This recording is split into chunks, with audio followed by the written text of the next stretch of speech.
Thank you. Each year at the Ethical Society, we organize our programs around a theme. Our theme this year is Building an Ethical Future. And in March, we're exploring the future of health. To speak to that theme today, we welcome Alison Ryheld. Alison Ryheld is a professor of philosophy at SIU Edwardsville and former director of women's studies at SIUE. Her work has primarily been in medical bioethics for the past several decades and focuses on the way that power and bias operate in clinical settings to undermine patient care as well as the well-being of clinicians. You can find her work on these issues on several blogs online as well as in scholarly journals and books. Please welcome Alison.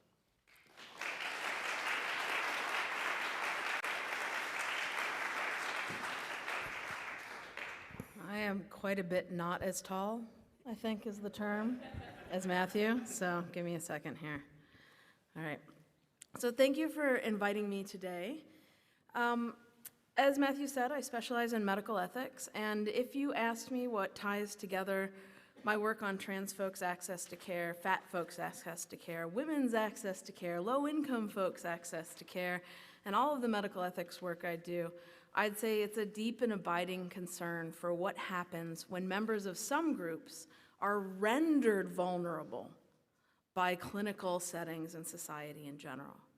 Their vulnerabilities aren't inherent in who they are, right?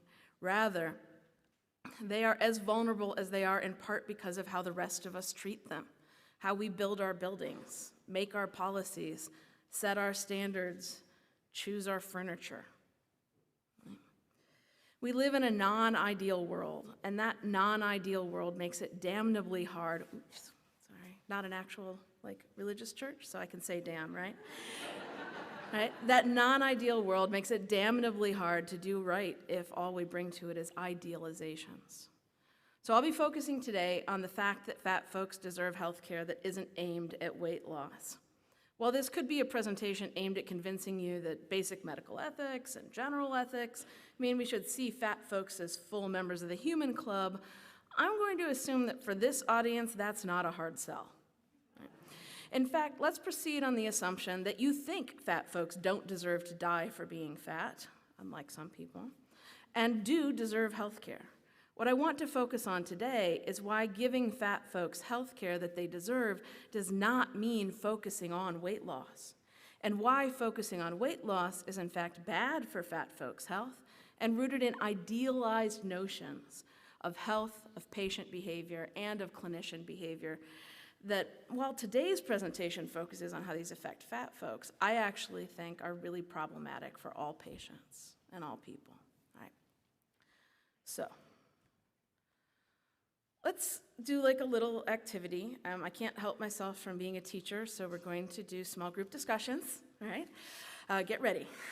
This is much like the, hi, introduce yourself at the beginning of, a new member kind of thing, but think about this. Of the following two people, who should be recommended weight loss, which often takes the form of eat better and exercise more, if not just lose weight and come back? Right? So who do you think should be recommended weight loss upon visiting the doctor? We've got two people here. There's the cyclist, who cycles 30 to 75 miles per week, depending on the weather, very long rides of 3 to 5 hours, 30 to 50 miles once per week, most weeks, in addition to shorter ones of 8 to 15 miles. Lifts weights several times a week, including body weight exercises like 15 to 20 push-ups per set. Resting heart rate on average of 68 beats per minute, which is considered pretty good. Vigorous yard work and frequent hikes. Typical blood sugar. Eats less salty, not much fried food, but some, because, things taste good. Cereal and fruit for breakfast most days, maybe scrambled egg with cheese or a yogurt parfait. All right, so that's the cyclist. Then there's the fat woman, who weighs about 210 pounds, has a body mass index of approximately 40, which is technically severe, extreme, or morbid obesity, depending on who's labeling that criterion, but it's the highest one that people worry about the most. High blood pressure without medication, 150 over 90, though controlled with medication, 135 over 80. Wears a size 16 to 18 women's clothing. Sometimes has trouble finding clothes that fit well, has a double chin if she doesn't hold her neck just right, and body fat distributed throughout the body, and has asthma, though well controlled if she can afford her inhaler every month. All right. So with your neighbors, just turn to your neighbors. Who do you think should be recommended weight loss? And then as a follow-up question that's not on the slide, who do you think will be recommended weight loss? Your answers might be the same, they might be different. All right, talk amongst yourselves.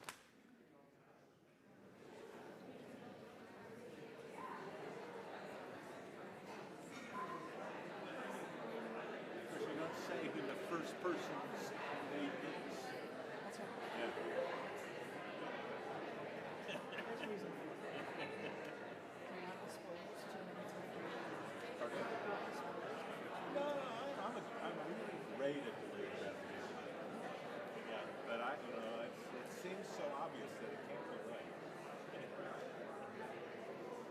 But I can be found to do those things, so because I ride, long rides, but I still have some of the problems that she has. Sure. But weight loss just terrifies me. Every time I've done it, And you can't control it. I'm certainly unsuccessful. Not long. I can control it for a little while. Not long enough to be truly helpful.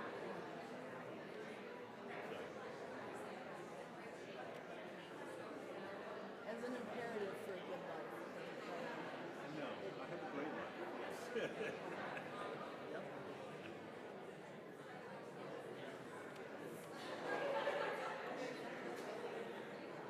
Okay, normally I'd wait for conversation to die down, but my intuition is that with this crowd, that's not going to happen, We're not going to get a natural lull the way I do in my classes.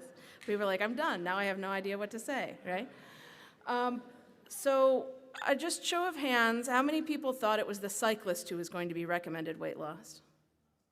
Okay, how many people think it's the fat woman who's going to be recommended weight loss? Okay, all right. So this is the cyclist, right? And this is the fat woman. And if you can see these images, you'll realize not only are they the same person, but they are me, right? So I am she, I am the cyclist, and I am the fat woman. And while I will stay for the Q&A afterwards from 12 to 12:30, I will have to leave at 12:30 because I have a 50-mile training ride at 1. So my bag over there is actually full of all my gear. This is my non-sweaty. I don't usually sweat in this if I can help it. That's my sweaty stuff. So, by the way, if you like to ride bikes, the MCT trails over on the other side of the river are great, and you can take them right by SIUE, which is also very nice. So, one of the things that has been weird for me is that I recently lost weight without meaning to. After years of trying and failing and then finally coming to love my fatter body, I used to weigh about 35, 40 pounds more than I do now. So I was quite a bit larger. And I experienced what we call dysphoria, which is a sense that your body doesn't fit you, doesn't feel like yours. Right? We often hear this with gender dysphoria for trans folks, non-binary folks, and so forth. But I experienced this when I lost weight. People almost never talk about the dysphoria that people who are larger feel when their bodies become smaller, right? And it was really very unpleasant. And everyone assumed, and all my doctors assumed, that this was great, and I must be so happy. And I'm like, yes and no, right? So much easier to fit into an airplane seat. But that's not my fault. That's how airplane seats are built, right? And I didn't mean to lose weight. I just started doing a different physical activity. Instead of running and walking and hiking, I was cycling and walking and hiking. And suddenly my body changed. And so I mention that because while it's deeply personal, it also illustrates something about how weird and unpredictable body changes are with respect to size or exercise or our habits. Like, I didn't magically change how I was eating or anything like that. I still occasionally eat really crappy stuff and mostly good stuff, just like before. So it's hard to figure out, how would we maintain weight loss? How would we accomplish this? There isn't really good evidence. And as you may have seen if you've been watching the news the last month, there has been a series of press releases about using increasingly radical means for weight loss, including for children. The American Academy of Pediatrics just recommended that weight loss surgery and weight loss drugs be approved and used by pediatricians for minor patients who are obese. Now, this doesn't mean like just overweight. This means like significantly obese, right? Severely, extremely, morbidly obese. But those things have lifelong consequences. They're expensive, they're demanding, they're potentially injurious. There's still a chance that people die during weight loss surgery. Right? So the assumption that it is worth that to be smaller, worth that to get whatever alleged health benefits are going to come, which won't come for everybody, from having a smaller body, right, is troubling to me. And so this is the context in which I'm speaking to you today, which is, I think, an even worse context than when I agreed to speak to you today, which was before this AAP guidelines came out, right? In addition, just so you know, those drugs include a new off-label, unapproved uses, FDA unapproved off-label uses of diabetes drugs for weight loss in adults and children, which you may also have heard about, which has damaged the supply chain for access to those drugs. There are now diabetics who can't get their drugs because these drugs are being used off-label for weight loss. So we have some serious social issues with how obsessed we are with weight loss, with weight in general, with body size, but also weight as a health condition. All right, so I like to occasionally quote Taylor Swift.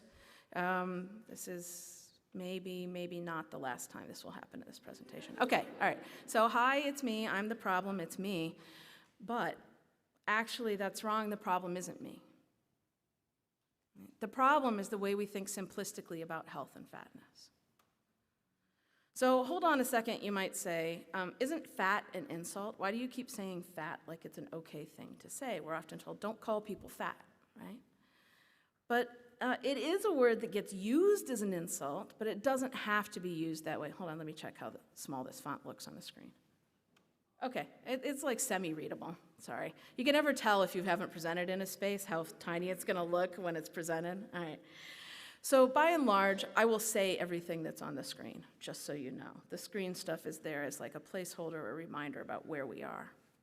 So it's a word that gets used as an insult, but it doesn't have to be used that way. Many fat folks have claimed this term as their own self-descriptor because there are no neutral, accurate terms for their bodies, for our bodies. Right? People have suggested, well, maybe use obese, but obese is a medical term that now presumes the person is diseased and reduces the person to just that, right? They're an obese patient now. Larger bodied captures the space that a person takes up when they move in the world, but that doesn't distinguish them from, say, Dwayne "The Rock" Johnson. Aww. All right, okay. Who, by all reports, is actually a really neat, sweet guy, but he's larger bodied. I'm gonna tell you in a little bit what his body mass index is. Right? And what a doctor would make of that if they just read it on a chart. But he's a big guy, and yet there is not very much body fat on him at all. He's an extremely lean big guy. So relevant side note here, obesity, quote unquote, is a weird term. Weird is not a technical philosophical term, okay, bear with me.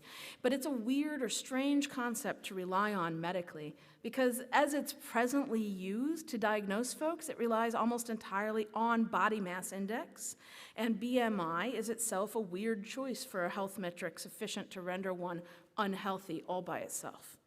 Right? So BMI, just so you know, was originally developed by a Belgian mathematician to describe entire populations. It was for population description, not for individual description. Never, certainly, for individual health, right? Based on data that was retrieved easily from health and other government records. So you usually have weight and height on driver's licenses, things like that, right? He wanted a metric you'd be able to extract from government records that tens of thousands, maybe millions, tens of millions of people would have, so you could get the same metric and then compare it for populations, right? But he wasn't trying to compare people within the population to each other. Of course, we can develop metrics for looking at something and measuring it and say, oh, actually, this is good for something we didn't intend it for.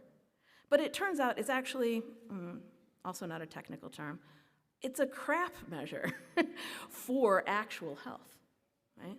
So taking it from its original purpose, changing it and using it for assessing individual health and using it for diagnosing individual health issues doesn't work very well. And so here are some of the reasons why.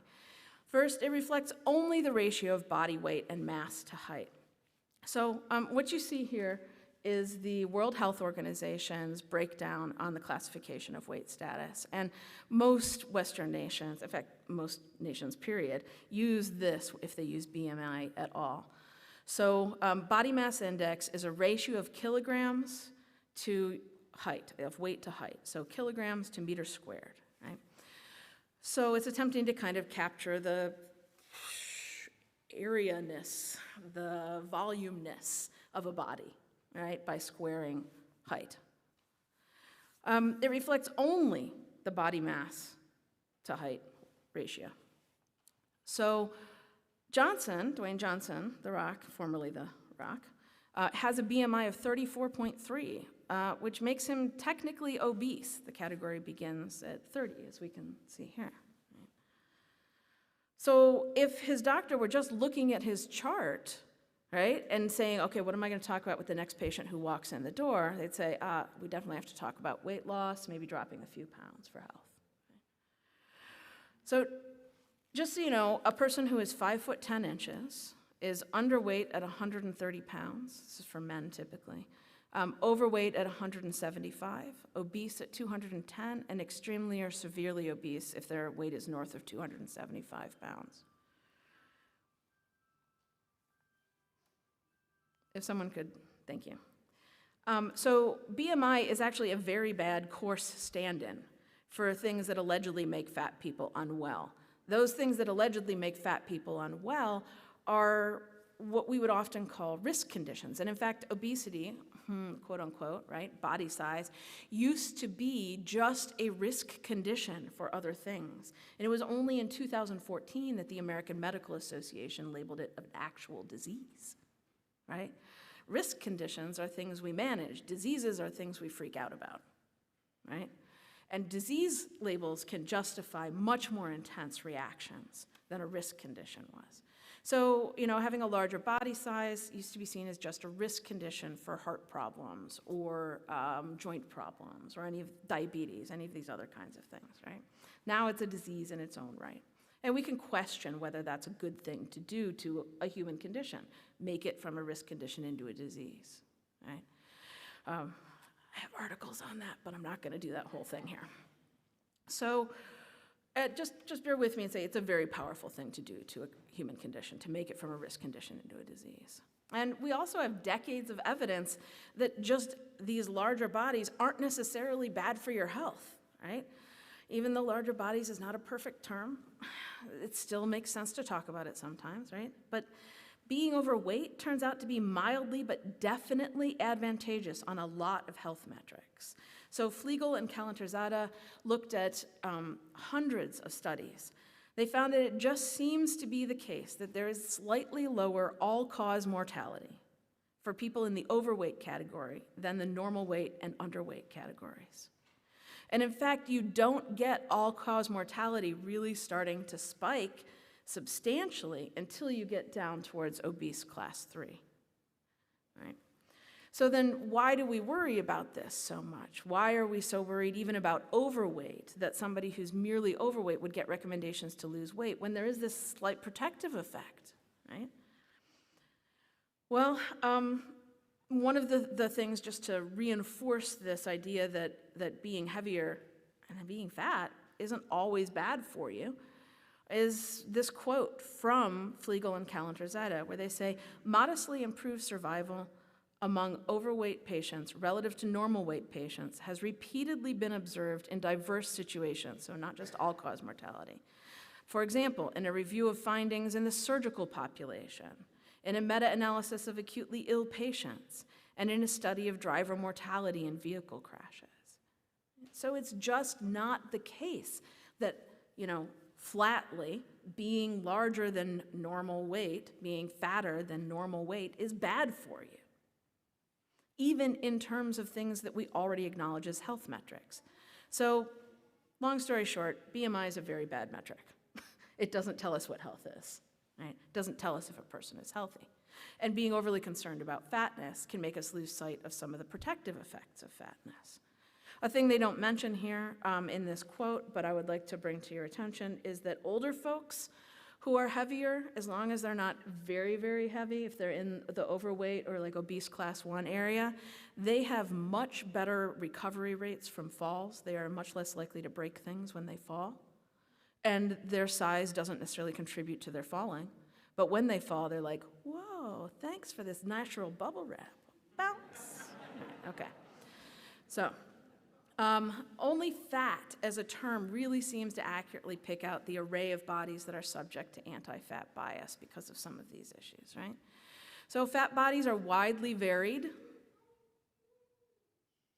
right? And what I've got here in some of these images, just within the image, like the one of the women in the underwear, right, is an array of bodies that would be called fat. Now, the smaller fat bodies, which are sometimes called small fat by fat activists, next to these larger fat bodies, are sometimes considered to be not actually fat if you see them next to those bodies. But culturally, even the slimmer folks, the smaller folks in this image, in the center here, would be called fat, typically in a locker room, right? They're certainly not thought of as thin or skinny. We've got some different kinds of ways that fat is distributed on the body. We've got this person in the white underwear here who has this sort of very pear shape, right, but is narrow on the top. We've got several Olympic athletes down here in the corner, up here, over here, and then a baseball player who famously posed on the cover of ESPN magazine in 2014. And they chose him as one of the cover images, partially because he is fat.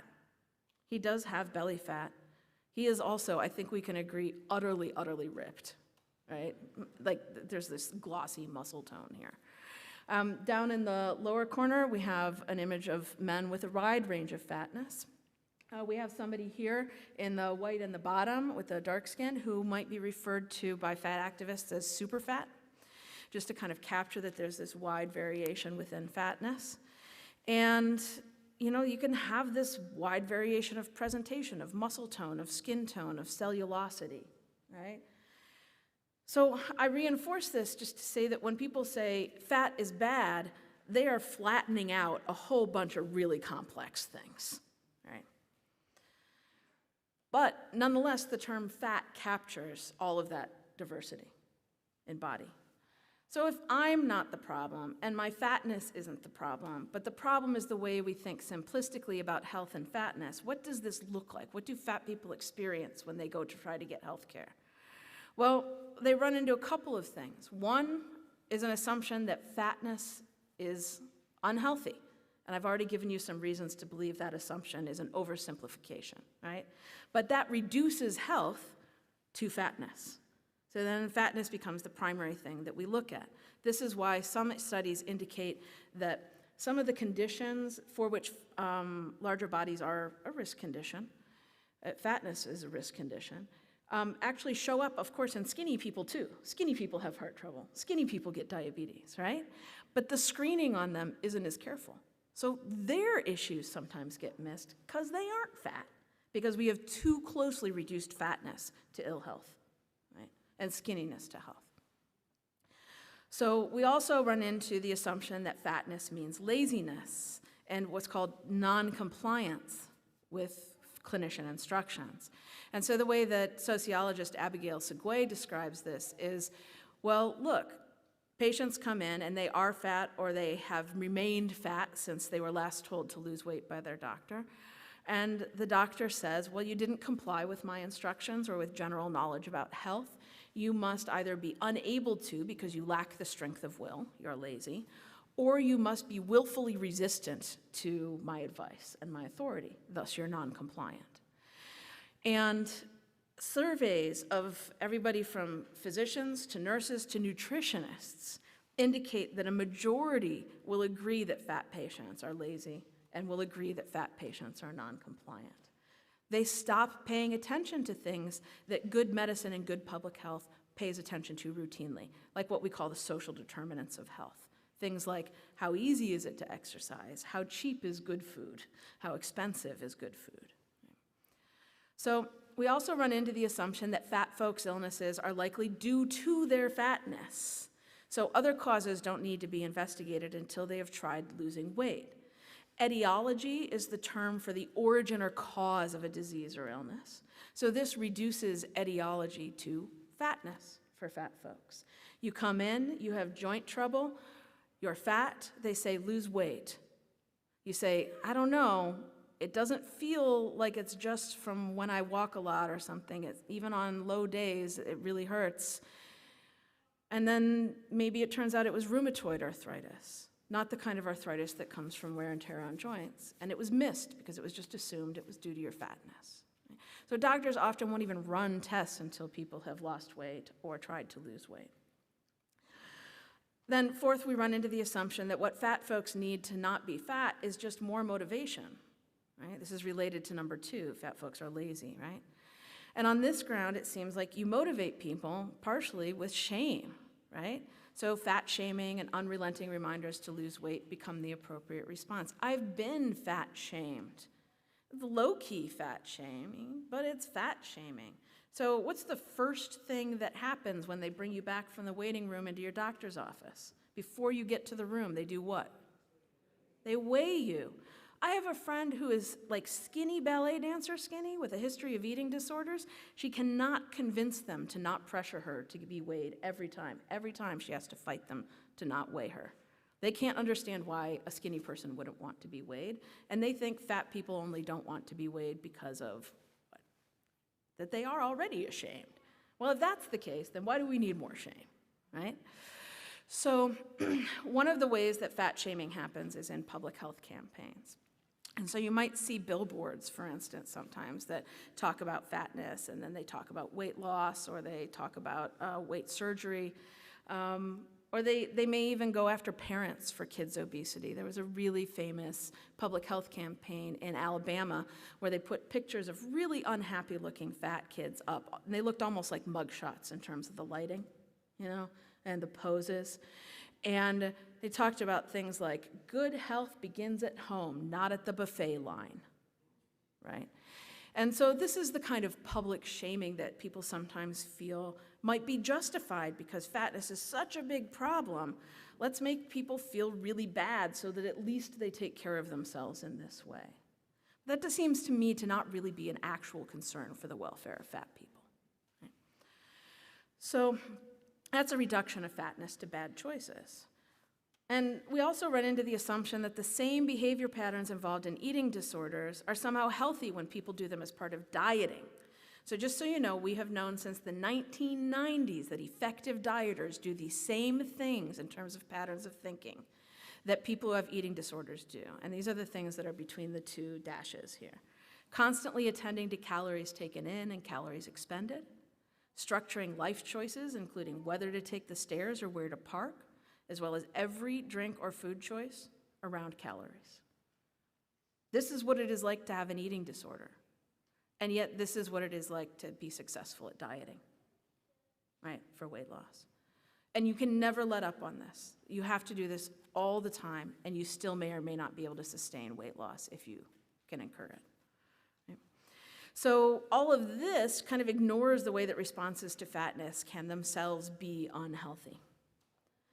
And then finally, we run into the assumption that the main reason to do many things like exercise or eating good and healthy foods that are part of a flourishing life is weight loss. So then if weight loss doesn't happen, what do? If that's the reason we were doing these things, we stop doing them, right?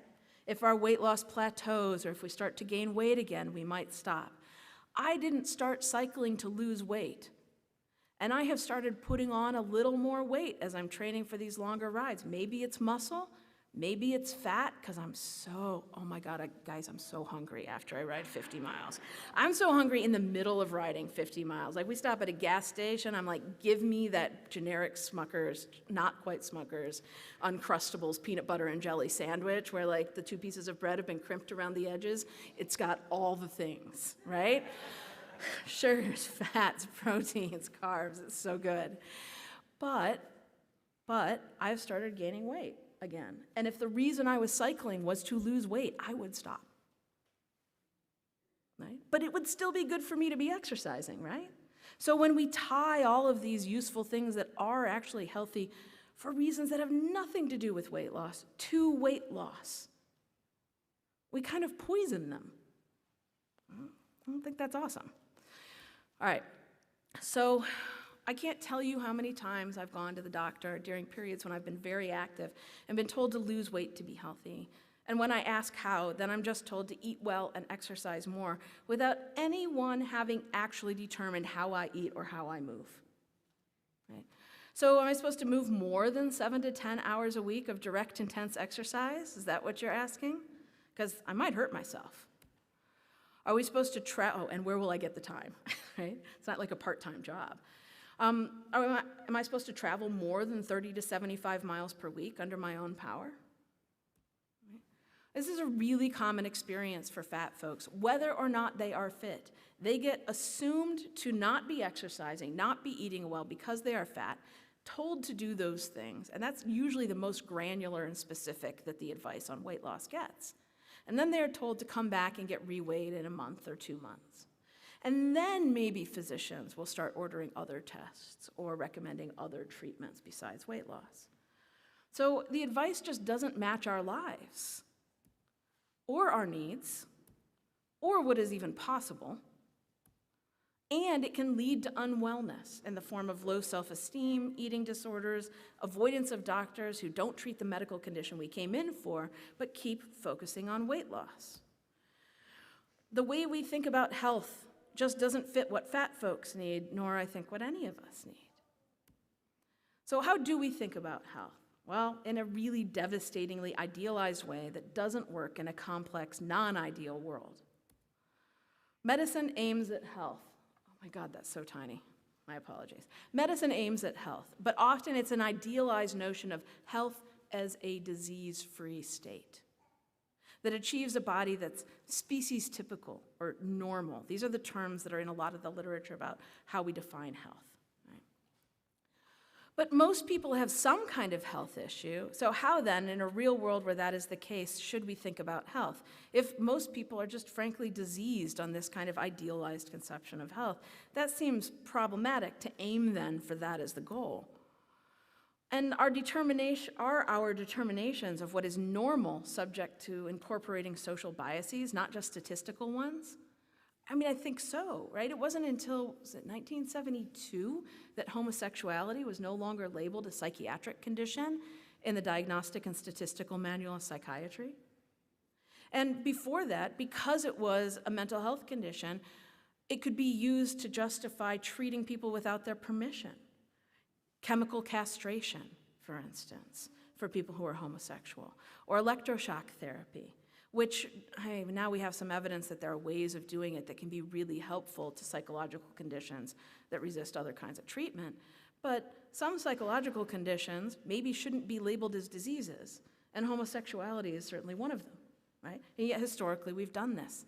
When you label something as a disease, it gets this outsized power to justify all kinds of interventions. Well, if it's so clear that fatness is a disease, why was it only in 2014 that the AMA declared it such over the objections of the actual committee they assigned the task of determining whether obesity should be a disease? So the whole AMA membership who was present at that annual meeting voted to determine that it was a disease, but the actual committee they had assigned to look into this said, we should not label this a disease, we should keep it as at most a risk condition, it's hard to achieve weight loss, we don't have any good treatments, it's widely subject to social conditions, right, as to whether you develop it or can do anything about it at all. And also there's no good way to diagnose this. We definitely shouldn't just use BMI. And yet the AMA membership voted, partially because of the kinds of stigma I've been talking about. And I want to note, doctors aren't worse than everybody else. We all have this, and doctors are part of us, right? Okay, so this kind of health is aimed at health as a disease-free state, achieved by idealizing an idealized patient's unrelenting daily effort. If you relent, you're not in very good shape as a patient. You're not a very good patient, right? In response to idealized, narrowly focused clinicians who pursue health above all other forms of welfare for their patients. And these are the notions that undergird those assumptions we saw, that fat patients are inherently ill, have failed to be good patients, could become good patients, which means thin patients, if only they tried harder and followed instructions to lose weight before other diagnoses and treatments are considered. And to believe this, we have to ignore what public health calls social determinants of health, like the ability to access healthy foods. And that clinicians who don't continually push weight loss, then, we might assume, are being weak or ill-serving their patients by acknowledging that patients actually have other health priorities than weight loss, like the thing they came in with, and other priorities than health, right? So we embrace and elevate and prioritize health in these ways because of what's called healthism, which is an all-encompassing belief that health should be prioritized over other values and goals as a kind of super value. When we believe this, and we believe that fatness is always unhealthy, and we believe that fatness is a terrible crisis in our country, we will predictably morally blame those who become or remain fat, as well as clinicians who don't focus all their power and authority on making patients less fat. All right, so give me just a moment. There we go. The problem with idealized notions is that they don't give very good advice for how to navigate the very real, non-ideal world filled with very real, non-ideal people. People who have a wide variety of values and goals other than health, and people, patients and clinicians both, for whom health typically means much more than just weight loss. Right? And I'm going to wrap it up by saying fat people deserve health care that isn't just about weight loss. And everybody deserves health care that gets at their actual needs and gives them recommendations they can actually implement in their actual lives in this actual world. All right, thanks.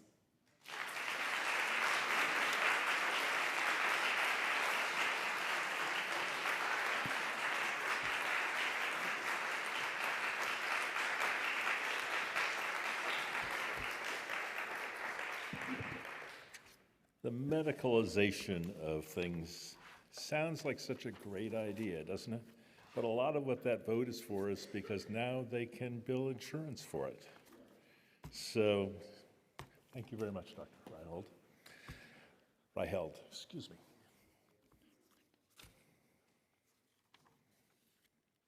The ushers will now take up a collection to support the society. If you're moved to make a donation today, we appreciate anything you might be able to offer. We rely on the generosity of our members and friends to ensure our community can keep providing these many free programs.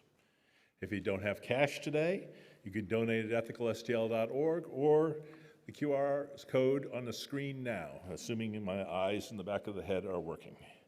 If you're interested in becoming a member of the Ethical Society, our membership coordinator, Laura, will be available afterwards to answer your questions. We'd love to keep you informed about future events at the Ethical Society. If you'd like to join our weekly newsletter, use the QR code above, or you can go to our website and sign up there. I have one announcement.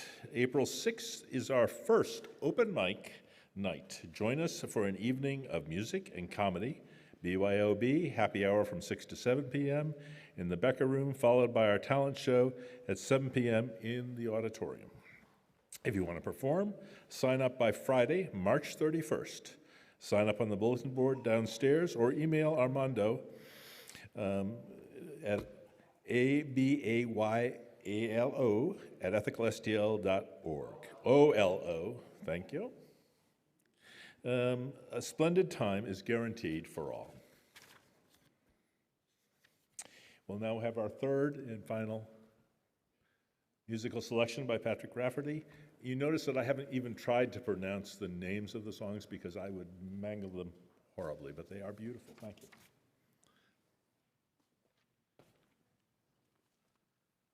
Thanks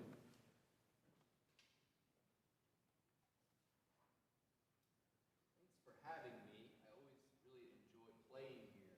I just wanted to briefly mention the pieces I'm playing today are part of a larger program that I'm giving next Sunday